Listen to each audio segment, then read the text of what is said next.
I've talked about this with my children, and so it certainly would behoove us all if parents talk to their children about it, and whether they felt one way or another, just to get them involved in the conversation. And as far as youth to youth, because at some point people aren't going to pay attention to that guy who's 30 or 40 years older. Oh, he's yesterday. So youth to youth, those of you in the room, talk to each other. And it seems to me we're talking to the choir when I say that, because you're interested enough to come today. So talk to those who are not interested enough to have come today. I feel like that's a beauty pageant question, because it starts from home. You know what I mean? We grew up. It is like, what's the best answer? But I think it starts from home. I know. Lena's gonna get that answer. But no, I think it starts from home, because it's the same thing like, why don't we know enough about our language and culture? Because it was restricted to us. Right, but it's not an excuse, because I'll tell you why. Even though I went to Notre Dame, and then for elementary, I went to St. Francis. I didn't have the benefit of learning Chamorro language and culture in my school, because that's only offered in public school. And so it's not an excuse. I only learned it because my grandmother taught us, and my grandfather spoke to us every day in Chamorro. My parents are probably one of those parents who said, no, don't talk to me in Chamorro, speak to me in English. But we still had to speak Chamorro to our grandparents. And luckily my grandmother is still around, she's 99. But it starts from home. You have to make sure the parents, whether they're engaged or not, that's really more of a social economic issue, I think, whether or not the parents even believe in that or want to understand it. But the kids can't use that as an excuse. If they want to learn it or to live it, they have to also be engaged themselves. But to make it stronger, it has to start from home, so you have to start educating the parents. So again, I tie it back to language and culture. I didn't have that opportunity in a school system, but I got it at home and through extended family. And so Guam is a family of communities where you're raised by the people around you. Like I grew up with Lena's sister, and a lot of our friends are still our same friends, and our children grow up around each other.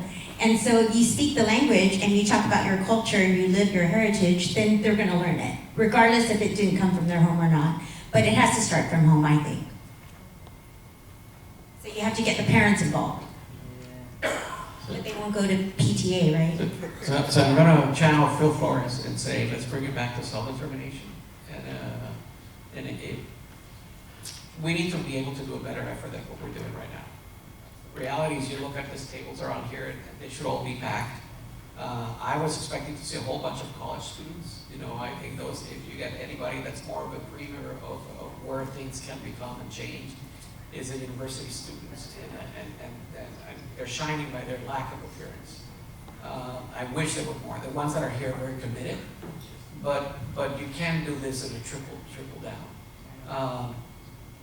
Panels like this should be done part of the Department of Education. If you're really excited about doing something, then the government should end up saying, like, you know, in every class year, we're going to be working on what are the status, how does the territorial process work, where are we? So you need to understand your culture before you can decide you want to change it, right? And you need to understand your status. In Puerto Rican history is key to every single class that you're in every single year. You need to bring out all your history classes, bring it back down, how it relates to the island. There's not that effort here. And in part, you know, I know that the war years were very bad and people don't want to talk about it and don't want to remember a lot about it. But we need to do more of a wholesale effort in teaching what self-determination and decolonization's concepts are, then put it on a YouTube and assume that somebody's going to watch it later on in life, because they won't. And maybe it takes the legislatures to mandate it as part of the education system. All right, thank you, panel. We greatly appreciate your participation in today's conference. Can we get a round of applause for our panel?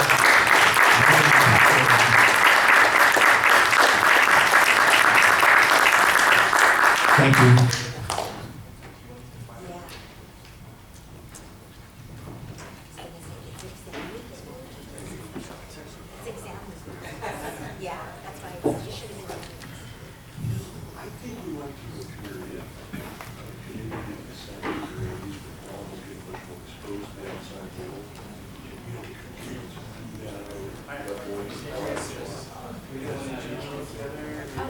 All right, while they're taking a picture, we're going to take a short break right now.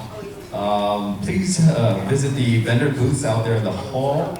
We have LMS, Landscape Management Systems, Blue Amber Trio, the Micronesian Area Research Center, Guam PEEPS, the Small Business Development Center, Guam Contractors Association Trades Academy, the Guam Contractors Association, the Independence Task Force, the Center for Island Sustainability, and Serena Sol Guam. When we come back, the MPA graduating cohort is excited to present what they've been doing to further education on self-determination. So we'll go ahead and take a short break.